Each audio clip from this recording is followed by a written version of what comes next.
ભાગીદારીના સમજ હોય ને, જ્યાં પાર્ટનરશિપના, ત્યાં જેટલી મૂડી ઇન્વેસ્ટ કરી છે, જેટલી મૂડીનું રોકાણ કર્યું છે કોણ વ્યક્તિએ, એના પ્રમાણમાં નફો વેચણી થતો હોય. હવે રમેશે ઇન્વેસ્ટ કર્યા 28,000 અને મહેશે રોકાણ કર્યું 42,000. પણ તમને કીધું છે કે બંનેનો નફો અંતે સમાન રીતે વેચવામાં આવ્યો. તો એનો મતલબ શું થયો?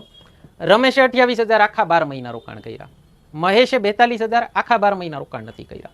એણે ઓછો સમય રોકાણ કર્યું હશે, એટલા માટે પહેલા વર્ષનો ધંધો હોય તો બેયને ભાગ ઇક્વલ મળે. આવતા વર્ષથી મહેશનો ભાગ રમેશ કરતાં વધુ હશે.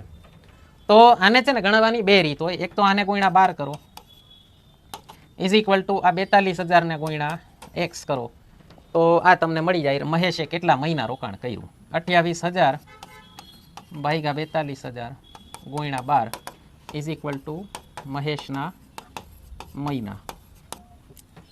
તો 8 મહિના મહેશે રોકાણ કર્યું છે અને મહેશને કેટલા મહિના પછી એણે જોડાયો, તો એનો જવાબ આવશે એ 4 મહિના પછી. ક્લિયર છે?